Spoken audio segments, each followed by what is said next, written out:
Hi, this is David Reed of Improvise for Real, and you're listening to the Musicality Podcast. Ever wondered why some people seem to have a gift for music? Have you ever wished that you could play by ear, sing in tune, improvise and jam? You're in the right place. Time to turn those wishes into reality. Welcome to the Musicality Podcast with your host, Christopher Sutton. Hi, this is Christopher, founder of Musical You, and welcome to the Musicality Podcast. Today I'm excited to welcome onto the show someone I was particularly hoping to feature as part of Improv Month, David Reed, the creator of Improvise for Real. You may have heard of this popular method for learning to improvise, and it's one of the few I feel is totally aligned with the ear-led approach we recommend at Musical You, and which we've been talking about on this podcast lately. In this conversation, we talk about David's own musical beginnings and two big pivotal moments, one which let him finally enjoy the learning process, and the other which involved totally reframing his mindset about how music fit into his life. We discuss the traditional approaches to music education and to learning improvisation, and the limitations these ultimately place on musicians. And we talk about how learning to improvise the right way can be like the difference between blindly following directions versus using Google Maps to immerse yourself and explore the world you're navigating in rich, clear detail. I think this episode's going to be particularly useful for two groups of people. Those who are like I once was, feeling like improvisation is kind of a side topic and one I wasn't necessarily all that interested in. I think you're going to discover you may have dramatically underestimated how learning to improvise could help you overall in music. And also those who are interested to improvise and have maybe tried one or two ways before, but found themselves a bit bewildered or disappointed by the experience. David does a fantastic job of describing how learning to improvise should be and how rewarding and straight up fun it can be if you approach it in the right way. My name is Christopher Sutton, and this is the Musicality Podcast from Musical You.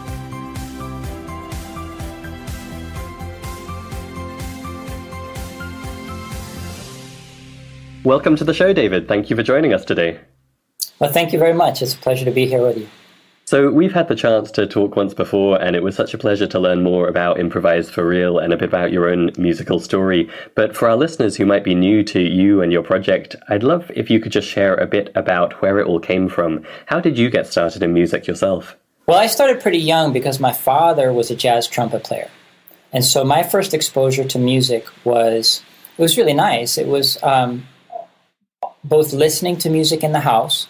We were constantly hearing records by people like Chet Baker and Billie Holiday and Sonny Rollins.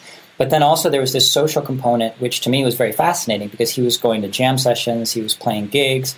I would sometimes be his roadie, and so I would go help with cables and things like that. And so it was just a very fascinating world that I had the good fortune to get a glimpse into at a very young age. I didn't start playing myself until I was about 9 years old. My father gave me a guitar. I was a terrible student. I hated practicing, mostly because physically it just was very uncomfortable. I had a steel string acoustic guitar, and it was very painful on my fingers. And I just didn't have any discipline about it either. And so probably 5 or 6 years went by that I was just taking lessons mostly because I was afraid to tell my father that I didn't want to continue with the lessons.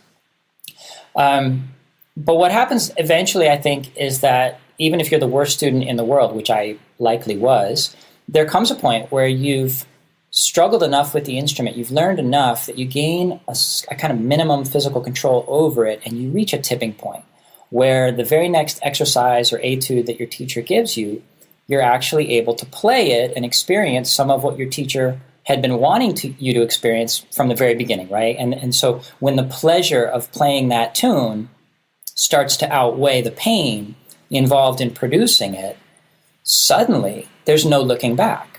Because suddenly there's no longer, it's like the economics of the situation change, and from that point forward, the same lack of discipline that made it hard to practice earlier makes it so from this point forward, that's practically all you want to do is just keep coming back to this super fun experience and activity. And so that really started in my teenage years when I was around 14 or 15. From that moment, that's when I really found the pleasure of playing music, and like I said, there's no looking back. Fantastic. That's such a lovely explanation of the tipping point and how, even practice itself can become enjoyable once you get past that initial struggle. Right. I mean, if you think about the way kids get obsessed with video games, sports, it's fun to learn things. It's fun to master things and to be involved, with your physical body, learning to control things. I mean, we like this. I think when that's not happening in music, it's because something's missing. There's something you're not quite getting, and it's up to us as music teachers to try to help people experience that same excitement as early as possible in their journey. And you mentioned jazz there. Were you on a serious jazz guitar curriculum from day one, or what kind of music were you playing? No, it kind of went, it took sort of a circuitous route. I started out learning kind of a traditional sort of folk country method. I don't know if people are familiar with the Mel Bay series of method books for guitar. So it teaches you the notes on the strings and how to read sheet music and just very basic music literacy. That was the first few years. When I was a teenager, part of what made music so exciting to me all of a sudden was that there was this moment that it dawned on me that this clunky acoustic guitar that I was holding in my hands was literally the same instrument that these electric guitar players were playing on MTV, right? Like these rock stars. And then suddenly there was this not only social but artistic component to music that had just never dawned on me before. I had no idea like where this could lead or what you could do with music. And so that's when I got really excited about rock music. I started buying all the guitar magazines, learning to play riffs and songs and putting bands together and that. But I think I was also fortunate to have a variety of musical experiences. Like in school, I was also singing in the choir. By that point, I was playing the trumpet in the school marching band. We had a jazz ensemble. I mean, these school artistic programs, I think, are so important. I think a lot of times we don't realize how important they can be in the development of people, whether they go on to become musicians or not. But I'm very thankful for those experiences that I had. But the primary one was probably the rock band at that phase of my life. Then when I was about 18, I was very fortunate to get a gig playing in a jazz quintet in a little restaurant in the small town where I grew up. And that was one of the best learning experiences of my life because for almost 2 years, we were playing every Friday and Saturday night for 4 hours. And so that's just a lot of time in front of the real book, playing jazz standards, dealing with, playing with other musicians. And I was very unprepared for it. In the beginning, and even at the end, I think I was still the worst member of the band. But it was, for that reason, it was a very beautiful and inspiring experience. And I think that was really what cemented my love of jazz music and improvising because it kind of connected with my very first experiences as a child, listening to those Chet Baker records and Billie Holiday records in my dad's house. And so at that point, I really was able to start working with these beautiful, rich sounds of jazz chords and harmony and all that. And that's what really propelled me for the rest of my life, really. So was it always obvious to you then that you would go on to have a life in music? Were you dreaming of being one of those rock stars on MTV? Well, yeah, I certainly dreamed of it, but it wasn't clear at all. In fact, there was a moment in my late teens when I consciously decided to stop being a musician. I really put the thing down and decided I was no longer going to play music. And I think that's partly because I didn't see any path forward. When you grow up in a small town, it's not clear how you make that change or that jump from the things you can really see in the physical world and reality to these imaginary things you see on television of the Red Hot Chili Peppers on some stage in Los Angeles, right? So there was that journey that I didn't know how to make, but it was combined with the fact that the way I was playing music, the rock music that I was playing, which was mostly imitating other great guitarists and trying to learn their solos and things, I think it just didn't really satisfy me creatively. I think that I was very much attracted to music, but I didn't know how to find my own way in music and do anything of my own in music. And so I eventually got just so frustrated with it that I just quit. I quit the band and all that stuff. And the interesting thing is that the way I look at it now is that that's when my true relationship with music actually began. Because it gets all the ego stuff out of the way when you no longer think of yourself as a musician and it's no longer about earning a living or having any kind of success or being involved in any project. Suddenly, now you're getting those needs satisfied through other means. Maybe you're studying other things, you get a job, you're doing something else with your life, but then you just have this instrument sitting over there in the corner with no expectations or ambitions tied to it. And so at that moment, the only instrument I really knew how to play well was the guitar. And so this was still the guitar for me at that time. But what I would do is I would just pick up the guitar and start kind of noodling around with it. And as foolish or ironic as it may sound, it was in that process of noodling around with no ambition, with no goal, that I was finally able to discover what you can really do with music. I was finally able to discover a more genuine relationship with music that didn't have these ulterior motives attached to it. And so really, ironically, from the moment I decided to quit music and I wasn't going to be a musician anymore, that's when things really started to take off. And I found myself playing 6 or 8 hours a day. But it was with no concept of self or any project in life. It was just this highly addictive activity that I loved. That sounds like a really great way to kind of rediscover the heart of music and rediscover that enjoyment.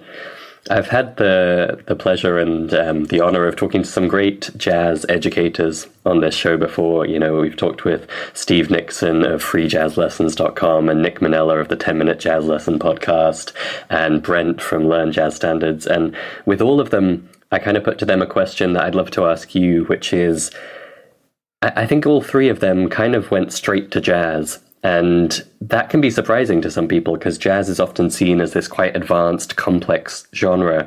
And you were obviously, you said you were gigging a couple times a week, playing jazz standards. You'd grown up in this jazz household. Did you find it difficult to reconcile that with, you know, just picking up your guitar and playing?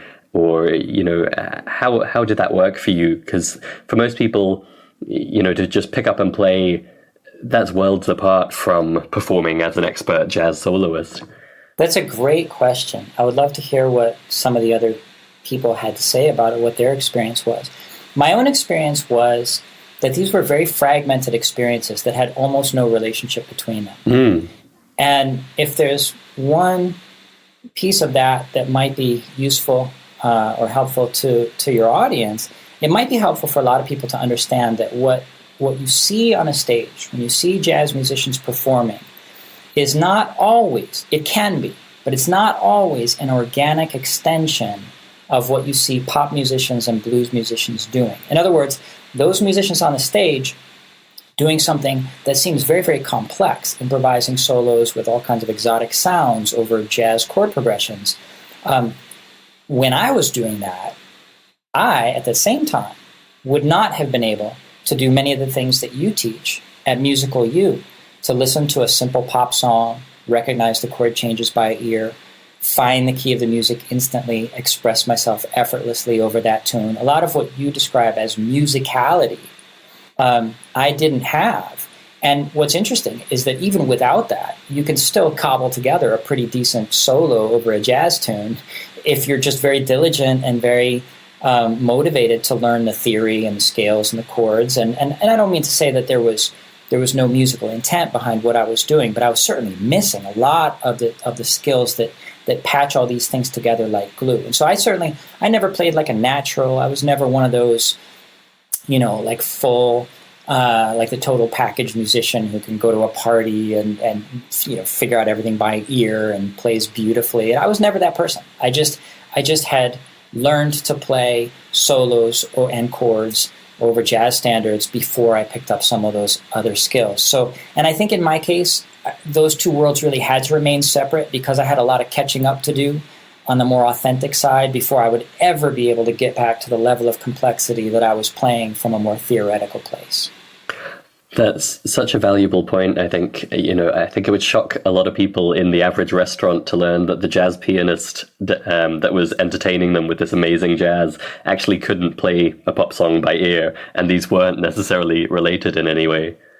Right. And also imagine the suffering of that poor jazz pianist, because, you know, he's doing the best he can and he's on his path and we're all just at different places and we're learning different things. But because of this misconception, all his friends and family are treating him like the musical genius of the neighborhood. And then he goes to somebody's, you know, goes to a family gathering and they say, well, why don't you sit down and play us, you know, a bunch of Beatles songs and we'll all sing together, right? And the poor guy feels like a fraud because he's being expected by his friends and family to do things that he just doesn't know how to do. And so a lot of times, it's not just the audience it's not just the amateur musician or the beginner who suffers because of these misconceptions, but even some very advanced musicians are going around the world with some very deep insecurities, and they feel like they're not truly natural musicians. They're not really creative. They're just kind of faking it. And so I think that the value of what you can bring with Musical You and what we're trying to do with Improvise for Real is not just to help beginners get into this beautiful, enjoyable world of music, which is obviously the largest part of our audience, but also even some very accomplished musicians. They have surprising insecurities and doubts and questions. And so if you can help those people to feel better about what they're doing and have kind of a more complete experience as a musician, I think that's just as rewarding. Yeah, I have to say, I won't name names, but it was eye-opening to me in our first few months of Musical You. One of our first members was a Grammy Award-winning musician, and they'd had all of this success, and I had the opportunity to talk with them on the phone, and I was a bit shocked just to hear, even at that level, that such a big part of music making can be missing. It's exactly what you just described, that they were very accomplished in one path, but if they tried to sit down and play even Happy Birthday by ear, they would have really struggled. So did you find a way then to connect up those worlds of the complex jazz you were enjoying playing, but not necessarily understanding by ear, and the just sitting down with your guitar and maybe figuring out pop music by ear or something simpler?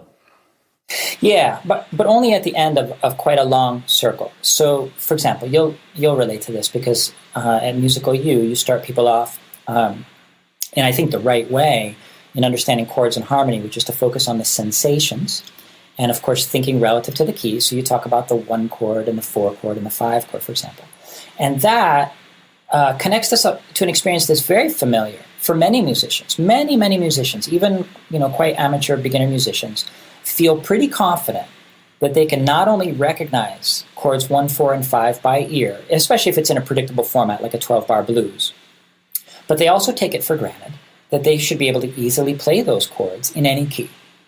So if you ask this person, could we play a 12-bar blues in the key of G? A lot of people can follow along with those chords. And yet the same person, if you ask them to play a jazz standard like Autumn Leaves in an unfamiliar key, they would, with the same confidence, they would take it for granted that that's impossible, right? That's a freaky ability. You got to be some kind of like Rain Man, savant to do that, right? And yet Autumn Leaves only has 7 chords. So it's got 4 more chords than the 12-bar blues. And so if I can learn to recognize the 3 chords of a 12-bar blues by ear, and if I can learn to visualize them in any key on my instrument, then why can't I do it with 4 chords more? And then while we're on the subject, why can't I do it with any song I've ever heard, right? But the only way that I was able to have that realization for myself was, I needed kind of a middle level of complexity, which for me is what I found when I was living in Buenos Aires studying tango music. Because as prior to that, I had these 2 worlds very separate. I had the very simple tunes that were 3 chords and I could play them in any key, and the jazz standards that it just never occurred to me to even try that.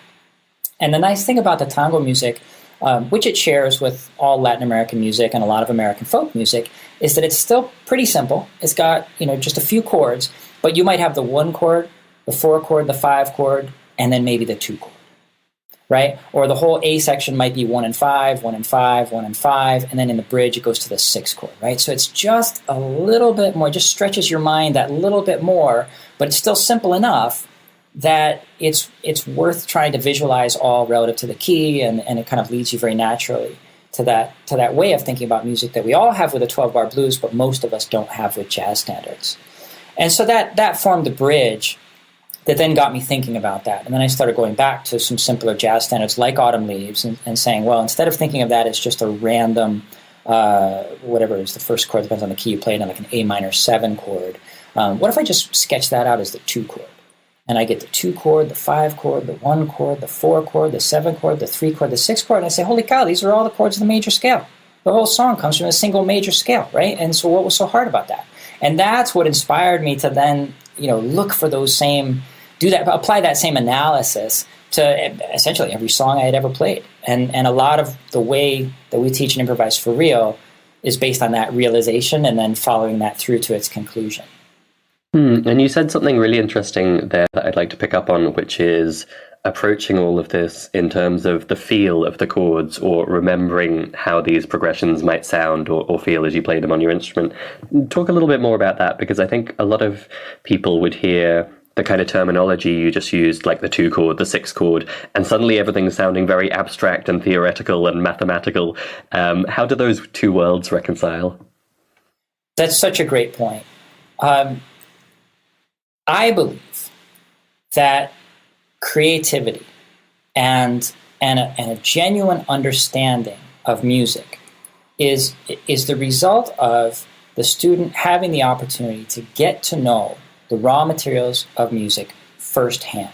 Okay, I think human beings learn best when we're able to explore the world directly and get to know the raw materials of our art, and when we make our own decisions, our own creative choices about how to use those materials. It's through that process that you actually learn to understand music. In other words, improvisation is not the result of 10 years of studying theory and learning what chords go with what other chords and what scales should be cobbled on top of those chords and so forth.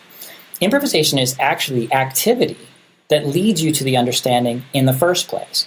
If you think about the way we teach any other art form, for example, in a painting class, there might be some technique you learn. Maybe you're talking about, lighting effects or foreshortening or whatever. But then there's always this moment in the class that the teacher says, all right, class, now you're going to have an opportunity to make your own original painting, and you're going to choose the subject, and you're going to choose the composition, and we're going to practice this skill that we just learned. That's the same in poetry. That's the same in creative writing. That's the same in drawing and graphic design, architecture, anything. And it even goes beyond the arts. If you think about how human beings learn anything, maybe you want to learn a computer programming language. Well, as soon as you've learned 2 or 3 instructions, the very next thing that's going to happen is the teacher's going to say, all right, class, now what we're going to do is you have this problem that we want you to solve using these instructions that you've learned. And so I want you to write a simple program that accomplishes this task. And so it's understood that one of the most important aspects of the learning process is for you to have to go into that base of knowledge that you've just acquired and make creative decisions about how to use it to do something that you want to do. And to my knowledge, there's only one field in the world where this is not widely adopted, and that's music. In music, there are always exceptions, right? But too many people have had a very different experience in music, where their experience in music looks like the following. You show interest in music as a kid, somebody puts an instrument in your hand, and that begins a process of 10 years of learning basic music literacy, learning to play the instrument physically. You learn to read sheet music, so you're learning about things like half notes and quarter notes and triplets and all kinds of other things. And there's a lot of good stuff that happens during that phase. I'm not trying to diminish that we learn a lot about how to play the instrument physically and interpretation of dynamics, and also, learning to read sheet music is an important skill. But then what happens for most people is if you're very talented and you show a lot of potential, then at the end of that 10 years, you might go on, right? And you go to a music school, and then you begin a more intense focus on theory and music history and composition and these things. And at the end of all of that, now you're like in your early 20s. And finally, we tell you, all right, Christopher, society has made this massive investment in you, right? And you've had all these experiences and you've acquired all this knowledge. And now the time has come for you to create your own original music with all of these concepts. But be careful, because remember, your music is going to be judged alongside the music of Mozart, right? And Bach and Chopin and Miles Davis and everybody else. And so whatever you do, it better be good, right? And it's sort of like the kind of crowning achievement of this whole process is that's when the person just gives up on the whole thing and goes to work at a bank, right? Because it's just too much pressure.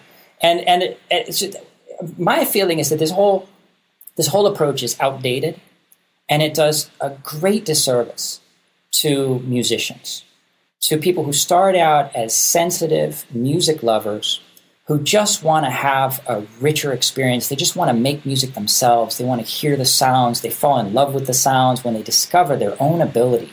to play melodies that sound great because you're playing in the key of the music, so every note sounds fantastic, and you can draw these melodies across the air like you're painting in the air, right? That's the experience that people want. They don't want just the other part, the technical part, the physical part, the theoretical part. And so what's missing? It's really not very much. What's missing in the difference between the total package musician that has the musicality that you talk about and the other person who feels totally blocked and can't do anything without sheet music and suffers because of it. The difference is very simple. It's when, little Johnny or Susie is learning the C major scale. Once you've gone through the da da da da da da da da da da da da da da, once we've done that, there just needs to be another experience. And it's the same experience that you see in the computer programming classes, in the painting classes, in the poetry classes, which is, all right, Susie, check this out. You're going to flip when you see this. We're going to put on this jam track behind you. And now you're just going to play any one of those notes of the scale, and you're going to hear how great it sounds. And then you can just move freely between those notes, and you can play anything you want. See, that's not just Susie developing herself creatively and learning to express herself through music. In other words, it's not just Susie learning to improvise. What it really is Susie learning to understand these notes and actually getting to know them. You get to know them by working with them freely and playing them in any order. And so, that to me was kind of the missing experience for me, and it's the missing experience for most people. Absolutely. I think the respect we have for the classical repertoire we've inherited leads to such misguided music education. As you described, so many years put into just replicating music. It's like we're learning to reproduce music rather than make music. And I think exactly the kind of experiences you describe of just kind of giving people the opportunity and the permission to try things out makes a huge difference. Right. And there are some components that go into that, because if we want this experience to lead to something even deeper and richer tomorrow, then there needs to be an organized path, right? So tomorrow there's a different set of sounds, maybe it's a different scale, a different chord, and somebody needs to organize that path for you so that you can eventually come to have an understanding of harmony. And as you know, there's a certain vision of your instrument that's required to be able to do these things in any key and all that. But all of that can be learned. And I think the point is not to diminish at all the contribution of some of the most beautiful musicians I've ever known, and really the ones who got music on the deepest level, are classical performers who have never improvised a note in their lives. And there is such a universe there of beautiful problems and challenges and lovely opportunities and creativity and expression. There's so much that goes into the interpretation of music, and so many conscious choices, right? Like what you're going to do in this section and the other section, how you're going to link them together, what you do with timing and dynamics and so forth. So it's not to diminish in any way people that do that, because that's a magnificent art form, and I hope it always stays around. But a lot of those people doing that would also love to just, sit down and jam and improvise a solo with a band, and they don't realize how available that is to them. They don't realize that it's like you're sitting there with a Ferrari, with everything you've learned about creating beautiful sounds on your instrument, and you're literally just missing the key, right? You're just missing a couple little things to help you see how you can create your own music in any context.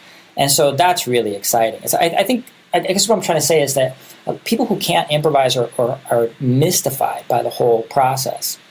What they need to understand is that improvisation is not like this whole other field that you have to go off and learn.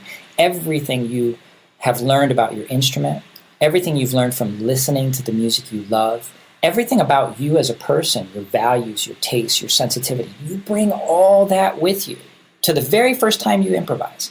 And so if you just have a structured experience where you can get to know this art form called musical improvisation, it's not like starting over. It's like discovering, wow, I get to see a different side of myself. I didn't realize I had all this inside me. I think you touched on something important there, which is that even improvisation comes with some baggage socially. When I think back to when I was learning music, I wouldn't really have explored improvisation very much because I didn't want to be an improviser.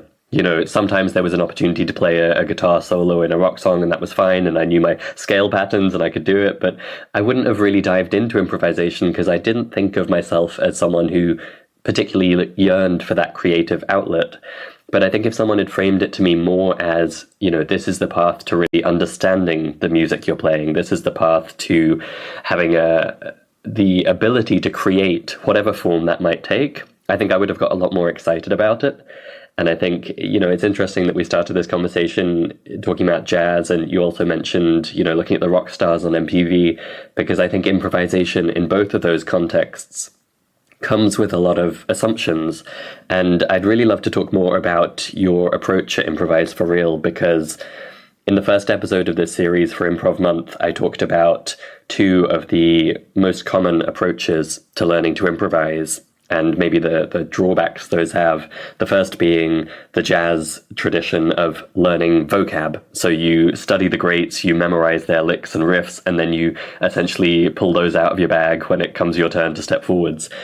And the more traditional rock approach, which is you'll learn your scale pattern and maybe some rhythmic ideas, and you'll noodle around in the right kind of note group, and it will sound okay. Both of which, to my mind, are quite far from true improvisation. And so I'd love to hear your perspective on those approaches and whether they have a place in improvisation, and also how you look at things at Improvise for Real. Yeah, wow, you made so many great points there. I've had the same experience where many of our students wouldn't use that word improvisation to describe their musical goal right now or their fantasy. They might say it a different way. They want to be able to jam. They want to be a better instrumentalist. They want to be able to play with a band. Maybe they want to write their own songs. And so there's a learning curve there. There's an explanation there that we need to get better at doing to help them understand our vision of how they can achieve all those things, and not allow that confusion surrounding the word improvisation to get in the way of that connection. The things you mentioned about the different approaches to improvisation or to teaching improvisation is also very interesting. Without going into a long social commentary about how the world got to be the way it is, our view is that the first thing that we want to make sure our students have is the understanding that the world of harmony is finite. What you can do with it is infinite, but what you hear in 99% of the music that surrounds you on a daily basis is finite, it's knowable, and our responsibility is to give students a system that they can visualize in their mind. Like if you think about Google Maps, right? And I mean, it's wonderful. You can zoom in, you can zoom out, you can see your street, you can see the whole neighborhood, you can even go down and see the street view, right? And see photos of things on the street. That's our responsibility as music teachers, to give students that experience of harmony.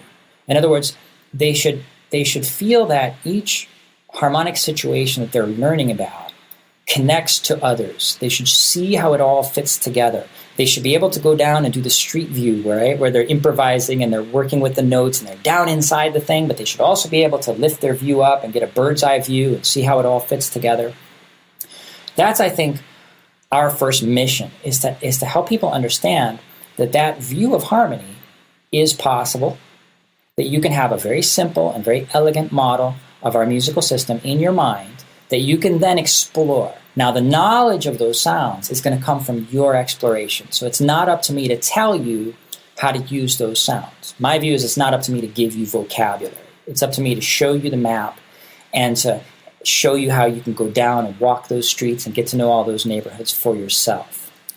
The interesting thing is that when people connect this vision of harmony with the personal experience of getting to know the sounds through improvising, they develop that musicality that you're teaching at Musical U.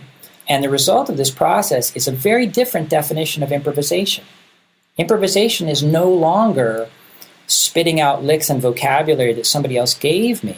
Now it actually becomes very similar to some of the ear training exercises that you teach at Musical U, because what people discover through the process is there's a hidden factor here that a lot of people don't know it even exists in the very beginning, which is what I call your musical imagination. And what I'm talking about is your imagination for the sounds. So, for example, if somebody starts laying down a really cool bass line in a nice, jazzy kind of sound, one thought process and one belief system is, okay, what chord are they playing? And then what scale would fit correctly over that chord? And what kind of lick or vocabulary can I use to start my solo? But there's a whole other thought process, which is to just close your eyes and listen. And imagine a fantasy that you are watching the most beautiful concert that you ever heard in your life. And the way the concert begins is with that bass line. And then suddenly another musician starts to play. What's the very first note that she plays or he plays? What is that sound? And if you can hear that sound in your mind, that is your inner composer. That's your musical imagination right there. And so then, using the skills that you teach at Musical U and that we teach at Improvise for Real as well, the idea is to be able to transcribe that sound. And how do you do that? Because you've played with it before. Because of that Google Maps experience when you were exploring the world of harmony, that's note 6. And you play it, and it's gorgeous, and it works, and nobody needed to tell you it was right, and you don't need anybody else's vocabulary. And so what you discover after going through this process is that you already have vocabulary. You have endless vocabulary inside you. It comes from all the records you've ever listened to. And it's filtered through your tastes, your values, your personal appetite for the sounds. And so that to me is just a much more exciting thing to be dedicating our lives to. Once I discover that I have that voice inside myself, I don't care about other people's vocabulary. It's not that it's not beautiful. It's not that their music isn't lovely. But I feel like if I've listened to it deeply, whatever I've been able to learn from it is already inside me. And so the exciting experience I want to have is just that feeling of total freedom where I can create the music myself and express the sounds that I imagine. And that's really what we teach at Improvise for Real. Fantastic. Well, what you've described, I think, definitely is the dream of improvising. But I feel like there's a spectrum, and on one end of the spectrum, there's the kind of formulaic, rule-based improvisation, like you've learned your vocab or you know your scale pattern. That's fairly easy to learn to do step by step, but it doesn't give you that kind of creative freedom.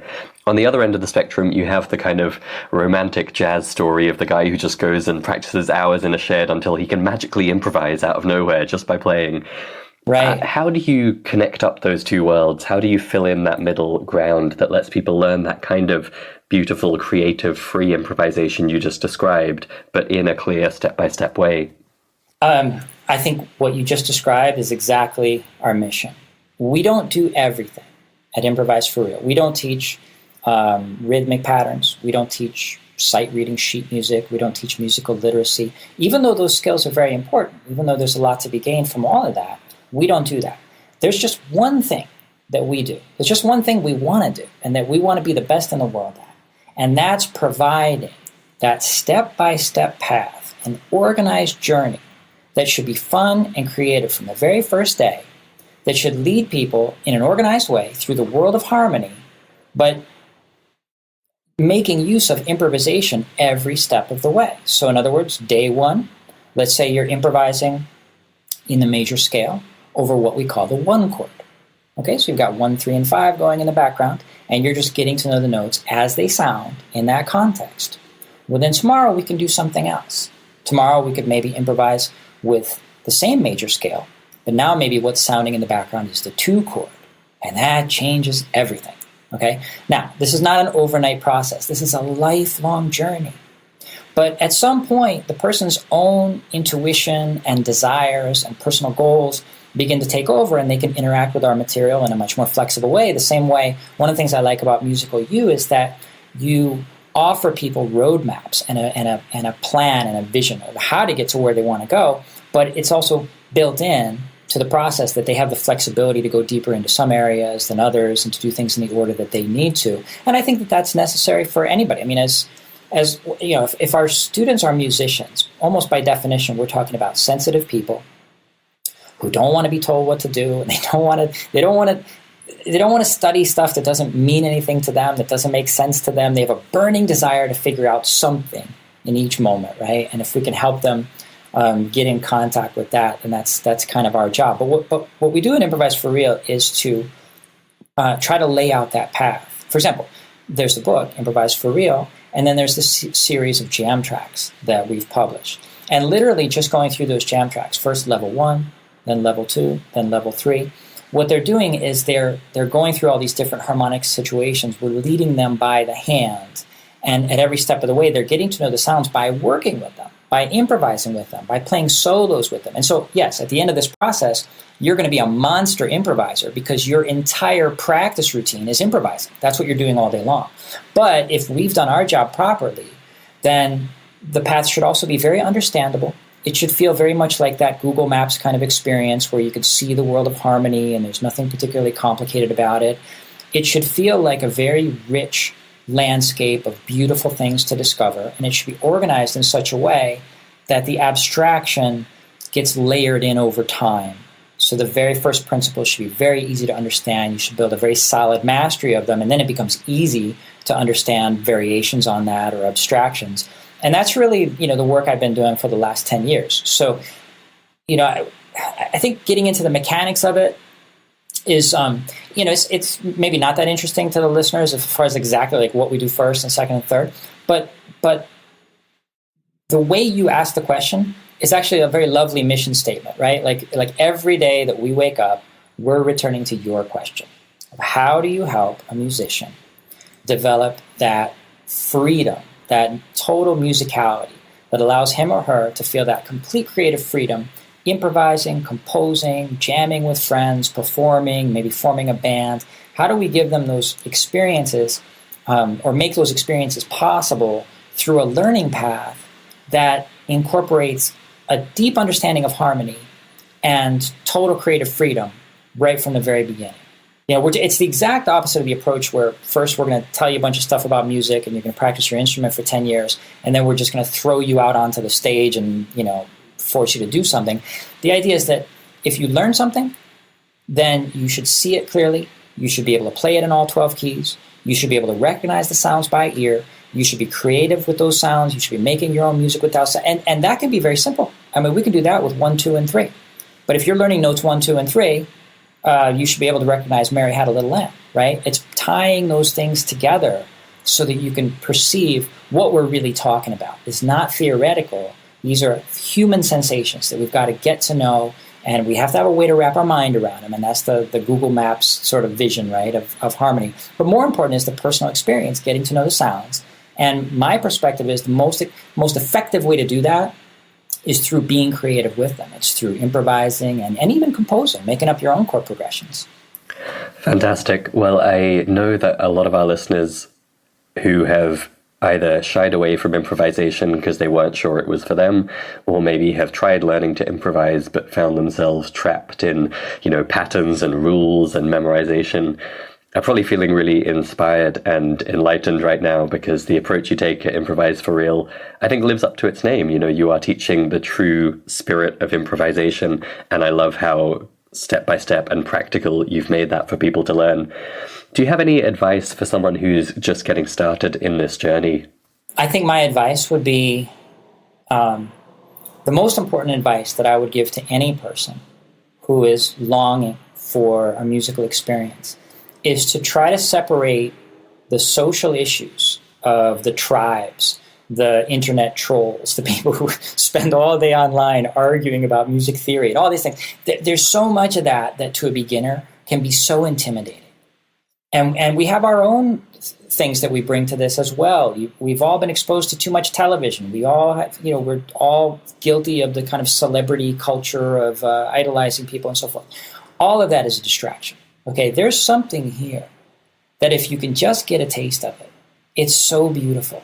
It's so joyous. I mean, music, we musicians are so fortunate because we're fascinated by an art form that people actually like. You can go anywhere in the world, and it's very hard to find people that would just say as a blanket statement, I don't like music, right? I mean, we all like different kinds of music, but it's maybe 1 out of 100 people that would say he just or she doesn't like music.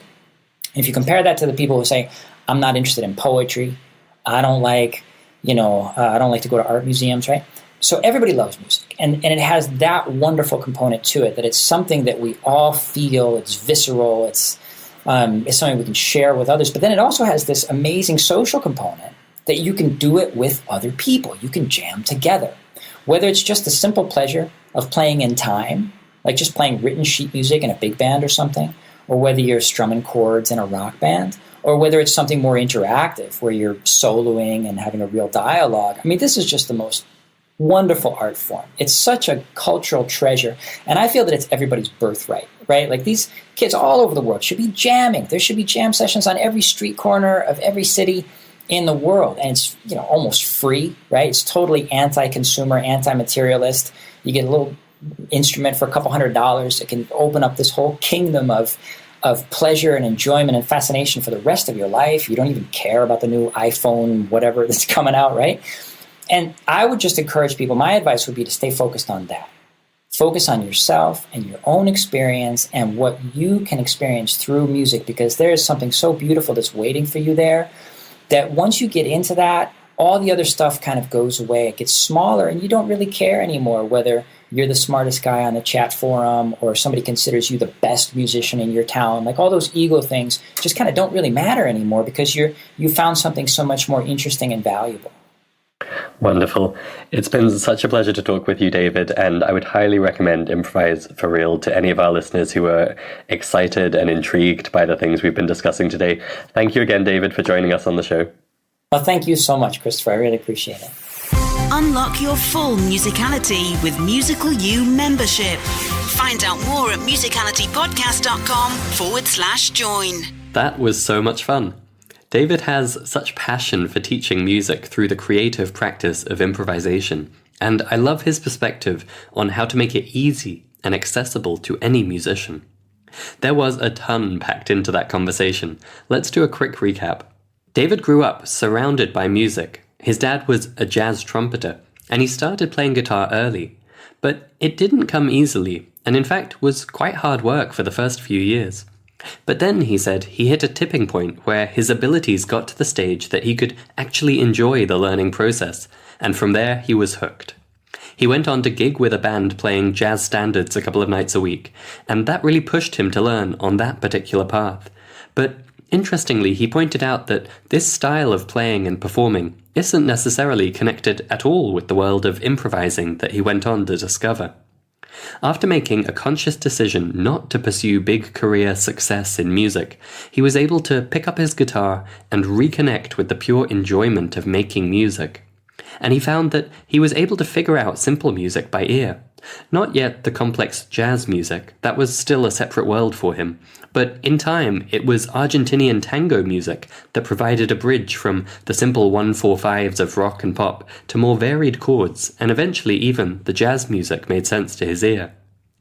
We talked about the traditional approach to learning music, which can have you study for years or even decades before you're finally given permission to compose music of your own, and how different and more enjoyable the journey can be if musical creativity is incorporated from day one.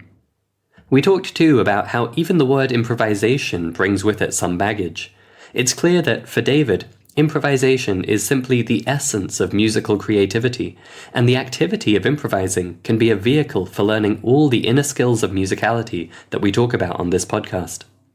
I loved his description of how they approach teaching improv at Improvise for Real, with the goal being to give you a Google Maps-like view of the music you hear, so that you're not dependent on memorized vocabulary or sticking to rules and patterns, but you can trust your musical imagination, and you have the ear skills needed to translate what you imagine out into the real world. If you've been following along with our Improv Month episodes, or you're a member of Musical You, then you'll know how well that matches up with our own view of what true improvisation is. When David described the vision of a free, creative musician, casting aside all the social pressures and mental hang-ups around improvising, and really just focusing in on the pure enjoyment of music making, I was reminded of our recent episode with Nick Minella of the 10-Minute Jazz Lesson podcast, when Nick talked about the advice you get to pick up your instrument and just play. Like Nick, David obviously recognizes the importance of giving students not just that goal of just playing and the permission to experiment and try things out, but also providing a clear step-by-step path that equips them with the skills needed to make that playing what they want it to be. You may have noticed that when talking about Improvise for Real, we didn't really say much about particular instruments or particular styles of music. And that comes back to what David said about the spirit of true improvisation, that even on day one, when you improvise for the very first time, you are bringing to it all your experience and identity as a musician, and you already have the ability to imagine the perfect notes you want to play. What remains is to learn how to interpret what you imagine and make it real. David was kind to mention Musical You as one way you can learn those skills, but certainly I would highly recommend the path he's put together himself at Improvise for Real. And it's something I have no hesitation recommending to existing members of Musical You, because it's beautifully complementary to the improv training we provide ourselves. So if you're feeling excited by this idea of putting creative music making at the heart of learning music, and whether you have any interest in ever improvising a solo or writing a song, I think you'll understand after hearing David speak how improvising can still be a wonderful vehicle for simply learning to understand and enjoy the music you love and play. So if you're feeling excited, then do check out improviseforreal.com, where you'll find an easy way to get started exploring this great approach to learning to improvise. I hope you enjoyed this episode. Stay tuned for our next one, where we'll pick up on something David talked about, the importance of understanding the harmonic context you're improvising in. We'll be talking about improvising using scales and chords. Thank you for listening to the Musicality Podcast. This episode has ended, but your musical journey continues.